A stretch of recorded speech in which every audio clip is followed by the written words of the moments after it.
جی آج ہم دیکھیں گے بیت المقدس کی مختصر تاریخ۔ القدس فلسطین کا شہر اور دارالحکومت ہے۔ یہ یہودیوں، عیسائیوں اور مسلمانوں تینوں کے نزدیک مقدس ہے۔ یہاں مسلمانوں کا قبلہ اول مسجد اقصی اور گنبد صخرہ واقع ہے۔ یروشلم دنیا کے قدیم ترین شہروں میں سے ایک ہونے کے ساتھ ساتھ تین بڑے مذاہب اور قوموں مسلمان، عیسائی، یہودی تینوں کے لیے اہمیت کا باعث ہے۔ بیت المقدس مسلمانوں کا قبلہ اول ہے۔ یہ وہ قبلہ اول ہے جہاں محمد صلی اللہ علیہ وآلہ وسلم نے تمام انبیاء کی امامت کی۔ اس وقت سے یہ مقام مسلمانوں کے لیے بے پناہ عزت و مقام رکھتا ہے۔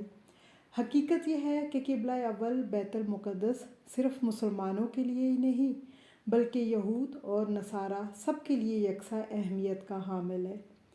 یہودی عقیدے کے مطابق ان کے آخری بادشاہ کا ظہور بھی یہیں سے ہوگا، جبکہ عیسائی عقیدے کے مطابق حضرت عیسیٰ علیہ السلام کو یہیں پر صلیب چڑھایا گیا تھا، یہیں ان کی پیدائش ہوئی اور یہاں سے ہی انہوں نے اپنی تبلیغ کا آغاز کیا۔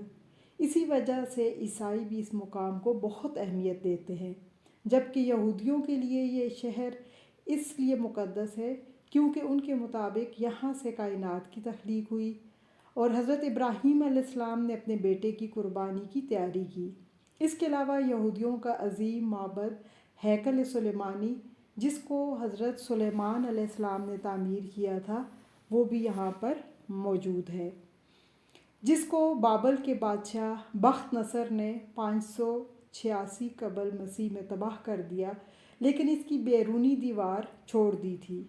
یہودیوں کے مطابق ان کا عقیدہ ہے کہ ایک وقت آئے گا جب پوری دنیا میں صرف یہودیت کا بول بالا ہوگا اور اسرائیل اس کا مرکز ہوگا۔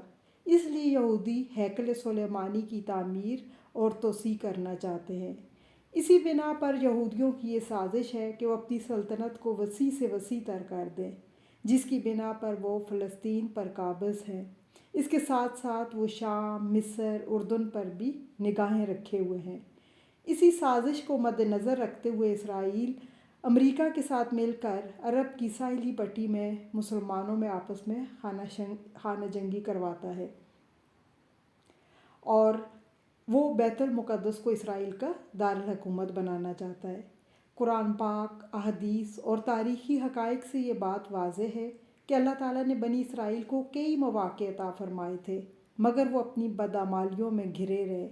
چنانچہ بطور سزا اس نافرمان یہود کو اللہ نے پوری دنیا میں منتشر کر دیا۔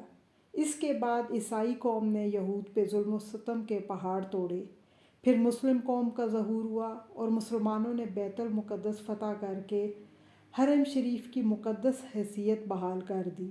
تاریخ بتاتی ہے کہ مسلمانوں نے یہود کو بھی سہارا دیا اور ان کو ترقی کے مواقع بھی فراہم کیے۔ مسجد اقصی کی بنیاد مکہ مکرمہ کی بنیاد ڈالنے کے 40 سال بعد حضرت آدم علیہ السلام یا ان کی اولاد میں سے کسی نے ڈالی۔ پھر اس کی تعمیر حضرت سام بن نوح نے کی۔ عرصہ دراز کے بعد حضرت داؤد علیہ السلام نے بیت المقدس کی بنیاد اس مقام پر رکھی جہاں حضرت موسیٰ کا خیمہ نصب کیا گیا تھا۔ اس عمارت کے پورا ہونے سے قبل ہی حضرت داؤد علیہ السلام کی وفات کا وقت آ گیا تو آپ نے اپنے بیٹے حضرت سلیمان کو اس کی تکمیل کی وصیت فرمائی۔ چنانچہ حضرت سلیمان نے جنوں کی ایک جماعت کے ساتھ مل کر مسجد اقصی کو تعمیر کیا۔ بیت المقدس چونکہ مسلمانوں کا قبلہ اول ہے تو ہجرت کے بعد 16 سے 17 ماہ تک نبی کریم صلی اللہ علیہ وآلہ وسلم بیت المقدس یعنی مسجد اقصی کی جانب رخ کر کے ہی نماز ادا کرتے تھے۔ پھر قبلہ کی تبدیلی کا حکم آنے کے بعد مسلمانوں کا قبلہ خانہ کعبہ ہو گیا۔ مسلمانوں کے نزدیک مسجد حرام اور مسجد نبوی کے بعد تیسرا مقدس ترین مقام مسجد اقصی ہے۔ یہ مشرقی یروشلم میں واقع ہے جس پر اسرائیل کا قبضہ ہے۔ یہ یروشلم کی سب سے بڑی مسجد ہے اور نبی کریم صلی اللہ علیہ وآلہ وسلم سفر معراج کے دوران مسجد حرام سے یہاں پہنچے تھے اور بیت المقدس میں تمام انبیاء کی نماز کی امامت کروانے کے بعد براق کے ذریعے 7ویں آسمان پر سفر پر روانہ ہوئے۔ قرآن مجید کی سورہ اسراء یا سورہ بنی اسرائیل، اللہ تعالیٰ اس مسجد کا ذکر وہاں پہ ان الفاظ میں کرتے ہیں۔ ترجمہ آیت نمبر 1: پاک ہے وہ ذات جو اپنے بندے کو رات ہی رات میں مسجد حرام سے مسجد اقصیٰ لے گئی، جس کے آس پاس ہم نے برکت دے رکھی ہے، اس لیے کہ ہم اپنی قدرت کے بعض نمونے دکھائیں۔ یقیناً اللہ تعالیٰ خوب سننے والا اور دیکھنے والا ہے۔ احادیث کے مطابق دنیا میں صرف 3 مسجدوں کی جانب سفر کرنا باعث برکت ہے، جن میں مسجد حرام، مسجد نبوی اور مسجد اقصیٰ شامل ہیں۔ مقبوضہ بیت المقدس مسلمانوں کا قبلہ اول اور تیسرا حرم ہے۔ یہ شہر رسول پاک کی جائے اسراء یا جائے معراج ہونے کے ساتھ ساتھ مسلمان، عیسائی اور یہودی تینوں مذاہب کے نزدیک انتہائی متبرک اور بابرکت ہے۔ بیت المقدس کو عبرانی زبان میں یروشلم اور عربی میں القدس کہا جاتا ہے۔ القدس دنیا کے قدیم ترین شہروں میں سے ایک ہے۔ یہ علاقہ نہ صرف مذہبی طور پر بلکہ سفارتی اور سیاسی طور پر بھی بے حد اہمیت کا حامل ہے۔ انسانی یاد میں دنیا کا کوئی مقام بیت المقدس سے زیادہ قدیم نہیں۔ حضرت ابراہیم علیہ السلام ہجرت کر کے یہاں پہنچے اور پھر حضرت ابراہیم کی وفات کے بعد آپ کے بیٹے حضرت اسحاق اور آپ کے پوتے حضرت یعقوب علیہ السلام، جن کا لقب اسرائیل تھا، جو کہ عبرانی زبان کا لفظ ہے اور اس کے معنی عبداللہ یعنی اللہ کے بندے، اللہ والے، اور انہی سے اسرائیلی قوم وجود میں آئی۔ تاریخی شواہد کے مطابق 1000 قبل مسیح میں حضرت سلیمان علیہ السلام نے ہیکل کی تعمیر شروع کی۔ ہیکل اسی جگہ تعمیر ہوا جو جگہ حضرت داؤد علیہ السلام نے منتخب کی تھی۔ حضرت سلیمان علیہ السلام کے زمانے میں بیت المقدس اپنے دور کا خوبصورت ترین شہر بن گیا اور عظیم تجارتی کارواں یہاں آنے لگے۔ حضرت سلیمان علیہ السلام کا انتقال کا وقت آیا اور ان کا انتقال 975 قبل مسیح میں ہوا، اور اس کے ساتھ یہ سلطنت 2 حصوں میں بٹ گئی، ایک جو ہے یہودا اور ایک اسرائیل میں۔ اور تفسیر حقانی میں سے ہم کچھ اس کی ڈیٹیل دیکھتے ہیں، جس میں مولانا عبدالحق حقانی تفسیر حقانی میں سورہ بقرہ کی تفسیر میں لکھتے ہیں، اس کے بعد داؤد علیہ السلام نے فلسطین اور گان اور مواب اور بہت سے ملک فتح کیے، مصر تک اور ادھر دمشق تک ملک کو وسعت دی، اور ان کی حیات میں ان کے بیٹے ابشاوم نے اس پر بغاوت کی مگر وہ ناکام رہا۔ انہوں نے اپنی حیات میں شہر یروشلم میں خدا تعالیٰ کے لیے مسجد یعنی بیت المقدس بنانے کی تیاری کی، مگر اتمام نہ ہو سکا۔ آخر 60 برس کی عمر میں ان کی وفات ہوئی اور ان کی جگہ ان کے بیٹے حضرت سلیمان علیہ السلام تخت نشین ہوئے اور 7 برس تک اپنی باپ کی وصیت بموجب بیت المقدس کی تعمیر میں لاکھوں روپے صرف کر کے اس کو نہایت شان و شوکت سے تیار کیا، اور اسی کو اہل کتاب ہیکل کہتے ہیں۔ اسی طرح سے تفسیر حقانی میں سورہ بنی اسرائیل میں وہ لکھتے ہیں، مسجد اس جگہ کا نام ہے جو عمارات کے گر جانے یا بدل جانے سے نہیں بدلتی، گو وہ خاص ہیکل منہدم تھی، مگر اس کے آس پاس عیسائیوں نے مکانات تعمیر کر رکھے تھے جن کو خود عیسائی اور عوام ہیکل اور بیت المقدس ہی کہتے تھے۔ اسی طرح سے مفتی شفیع عثمانی معرف القرآن میں فرماتے ہیں سورہ بقرہ کی تفسیر میں کہ بنی اسرائیل میں ایک صندوق چلا آتا تھا، اس میں برکات تھے، تبرکات تھے حضرت موسیٰ علیہ السلام اور دیگر انبیاء کے۔ بنی اسرائیل اس صندوق کو لڑائی میں آگے رکھتے، اللہ تعالیٰ اس کی برکت سے فتح دیتا۔ جب جالوت بنی اسرائیل پر غالب آ گیا تو یہ صندوق بھی وہ ساتھ لے گیا۔ جب اللہ تعالیٰ کو صندوق کا پہنچانا منظور ہوا تو کیا ہوا کہ وہ کافر جہاں صندوق کو رکھتے وہیں وبا پھیل جاتی، 5 شہر ویران ہو گئے۔ ناچار ہو کر انہوں نے 2 بیلوں پر اس کو لاد کر ہانک دیا، فرشتے بیلوں کو ہانک کر تالوت کے دروازے پر پہنچا گئے، اور بنی اسرائیل اس نشانی کو دیکھ کر تالوت کی بادشاہت پر یقین لائے، اور تالوت نے جالوت پر فوج کشی کر دی، اور موسم انتہائی گرم تھا۔ اسی طرح سے سورہ سبا کی تفسیر میں لکھتے ہیں بیت المقدس کی تعمیر جو حضرت داؤد علیہ السلام نے شروع کی، پھر حضرت سلیمان علیہ السلام نے اس کی تکمیل فرمائی۔ اس میں کچھ کام تعمیر کا باقی تھا اور یہ تعمیر کا کام جنات کے سپرد تھا، جن کی طبیعت میں سرکشی غالب تھی۔ حضرت سلیمان علیہ السلام کے خوف سے کام کرتے رہتے تھے، مگر ان کی وفات کا جنات کو علم ہو جائے تو وہ فوراً کام چھوڑ بیٹھیں اور تعمیر رہ جاتی۔ اس کا انتظام حضرت سلیمان علیہ السلام نے باذن ربانی یہ کیا کہ جب موت کا وقت آیا تو موت کی تیاری کر کے اپنے محراب میں داخل ہو گئے، جو شفاف شیشے سے بنی ہوئی تھی اور باہر سے اندر کی چیزیں صاف نظر آتی تھیں۔ وہ اپنے معمول کے مطابق عبادت کے لیے ایک سہارا لے کر کھڑے ہو گئے کہ روح پرواز کرنے کے بعد بھی جسم اس عصا کے سہارے اپنی جگہ جمع رہے۔ سلیمان علیہ السلام کی روح وقت مقرر پر قبض کر لی گئی، مگر وہ عصا کے سہارے اپنی جگہ جمے ہوئے باہر سے ایسے نظر آتے تھے کہ عبادت میں مشغول ہیں۔ جنات کی یہ مجال نہ تھی کہ وہ پاس آ کر دیکھ سکتے۔ حضرت سلیمان کو زندہ سمجھ کر کام میں مشغول رہے، یہاں تک کہ سال بھر گزر گیا اور تعمیر بیت المقدس کا بقیہ کام پورا ہو گیا تو اللہ تعالیٰ نے گھن کے کیڑے کو، جس کو اردو میں دیمک کہا جاتا ہے، قرآن کریم نے اس کو دعوت الارض کے نام سے موسوم کیا، عصائے سلیمانی پر مسلط کر دیا۔ دیمک نے عصا کی لکڑی کو اندر سے کھا کر کمزور کر دیا۔ عصا کا سہارا ختم ہوا تو سلیمان علیہ السلام گر گئے۔ اس وقت جنات کو ان کی موت کی خبر ہوئی۔ ان حوالوں سے معلوم ہوتا ہے کہ تابوت سکینہ حضرت آدم علیہ السلام کا صندوق تھا۔ آپ کے بعد نسل در نسل چلتے چلتے حضرت یعقوب علیہ السلام تک پہنچا اور پھر بنی اسرائیل کے انبیاء میں چلتا رہا۔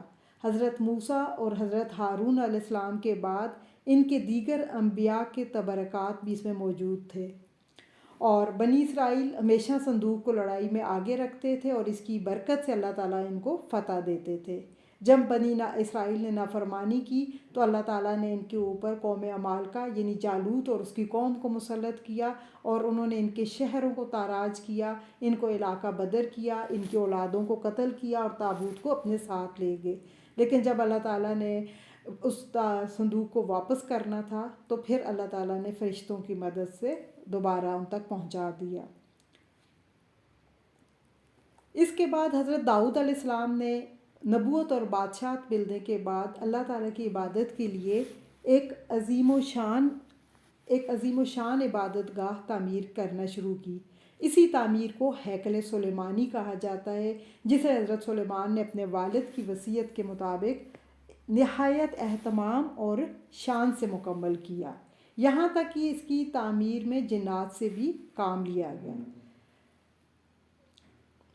قصص القرآن 4 جلدیں ہیں مولانا حفظ الرحمان سیوہاری کی، کچھ حوالہ جات ہم نے وہاں سے لیے ہیں۔ اس کے بعد دیکھتے ہیں کہ نبی کریم صلی اللہ علیہ وآلہ وسلم کی جب بعثت ہوئی تو اس وقت اس پر سلطنت روم کے عیسائیوں کا قبضہ تھا، اور سلطنت روم اس وقت بہت طاقتور تھی، لیکن اسی وقت نبی کریم صلی اللہ علیہ وآلہ وسلم نے بیت المقدس کی آزادی کی خوشخبری سنائی اور اس کو قیامت کی نشانیوں میں سے ایک قرار دیا۔ حضرت عمر فاروق رضی اللہ تعالیٰ عنہ نے اپنے دور خلافت میں بیت المقدس کو یہود اور نصارہ کے ہاتھوں سے آزاد کروایا، اور اس میں بہت سے صحابہ تبلیغ دین اور اشاعت دین کی خاطر جا کر بس گئے۔ اس کے بعد اس مسجد کی تعمیر جو ہے اموی خلیفہ عبد الملک بن مروان نے کی، لیکن اپنی وفات کی وجہ سے وہ کمپلیٹ نہ کر سکے، اور ان کے بیٹے عبد الملک بن مروان نے پھر اس کام کو مکمل کیا۔ ولید بن عبد الملک نے کمپلیٹ کیا اور کافی اس میں تزئین اور آرائش کا کام کیا۔ پھر عباسی خلیفہ ابو جعفر منصور نے بھی اس مسجد کی کچھ نہ کچھ مرمت کی اپنے دور میں۔ بیت المقدس کی یہ مقدس سرزمین تقریباً عباسی دور تک تو مسلمانوں کے ماتحت رہی، پھر جیسے جیسے ان میں آپسی اختلافات ہوئے، انتشار ہوا، خانہ جنگی ہوئی، تو مختلف تحریکوں کی وجہ سے عباسی حکومت کمزور پڑ گئی، تو گھات میں لگے ہوئے صلیبیوں کو موقع مل گیا۔ ادھر فاطمی حکومت نے بھی ان کو بیت المقدس میں آنے جانے کی اجازت دے دی۔ بالآخر ان تمام باتوں کا فائدہ اٹھاتے ہوئے صلیبیوں نے بغاوت کر دی اور اپنے فاطمی خلفاء کے ساتھ غداری اور دھوکہ کیا، اور القدس پر قبضے کے لیے اپنی فوج کو تیار کر لیا اور 70,000 سے زائد مسلمانوں کو شہید کرتے ہوئے 1099 یعنی 99 کو صلیبیوں نے بیت المقدس کو مسلمانوں سے چھین لیا اور یروشلم پر اپنی مسیح حکومت قائم کر دی۔ پہلی صلیبی جنگ کے بعد جب عیسائیوں کا بیت المقدس پر قبضہ ہوا تو انہوں نے مسجد اقصیٰ میں بہت زیادہ رد و بدل کیا۔ انہوں نے مسجد میں رہنے کے لیے کئی کمرے بنا لیے اور اس کا نام معبد سلیمان رکھا اور متعدد دیگر عمارتوں کا اضافہ کیا جو بطور جائے ضرورت اور اناج کی کوٹھریوں کے طور پر استعمال ہوتی تھیں۔ انہوں نے مسجد کے اندر اور مسجد کے ساتھ بھی گرجا بنا لیا۔ پھر اس کے بعد سلطان صلاح الدین ایوبی نے قبلہ اول کی آزادی کے لیے تقریباً 16 جنگیں لڑیں اور بالآخر سن 1187 میں سلطان صلاح الدین ایوبی نے بیت المقدس کو صلیبیوں سے آزاد کروا لیا۔ اس طرح سے ارض مقدسہ پر تقریباً 7.5 برس یعنی تقریباً 760 برس یعنی تقریباً 8 صدیوں کے قریب مسلمانوں کی سلطنت رہی۔ پھر پہلی جنگ عظیم سن 1917 کے دوران انگریزوں نے بیت المقدس اور فلسطین پر قبضہ کر کے یہودیوں کو آباد ہونے کی اجازت دے دی۔ یہود اور نصارہ یعنی عیسائیوں کی سازش کے تحت 1947 میں اقوام متحدہ نے فلسطین عربوں اور یہودیوں میں تقسیم کر دیا اور 1948 کو یہودیوں نے اسرائیل کے قیام کا بھی اعلان کر دیا۔ تو پہلی عرب جنگ چھڑ گئی جو اسرائیل اور عرب کے درمیان ہوئی۔ اس جنگ کے نتیجے میں اسرائیلی فلسطین کے 78% رقبے پر قابض ہو گئے، تاہم کچھ علاقے ابھی بھی غرب اردن کے وہ اردن کے پاس ہی تھے۔ پھر تیسری جب عرب اسرائیل جنگ 1967 میں ہوئی تو اسرائیلیوں نے بقیہ فلسطین اور بیت المقدس پر بھی قبضہ جما لیا۔ عالمی منظرنامے پر 20ویں صدی میں یہود دوبارہ سے اس دنیا میں ایک اہم قوم بن کر ابھر آئے اور معاشی اور عسکری طور پر طاقتور بن کر یہ اسرائیلی مسلمانوں کے تمام احسان فراموش کر بیٹھے اور امریکہ، برطانیہ اور اس کے علاوہ دیگر ممالک نے بھی سب نے صہیونی ریاست کے قیام میں اہم کردار ادا کیا اور آج یہ اسرائیلی حکمران طاقت کے بل بوتے پر فلسطینیوں پر ظلم ڈھا رہے ہیں، مسلمانوں کے قبلہ اول مسجد اقصیٰ اور دیگر اسلامی تعمیرات کو شہید کر کے ہیکل بنانے کا خواب دیکھ رہے ہیں۔ اور اگر ابھی بھی امت مسلمہ خواب غفلت سے نہ جاگی، مسلمان بدستور اپنے اختلافات کا شکار رہے تو انتہا پسند اسرائیلی حکمران اپنے مقصد میں کامیاب ہو جائیں گے۔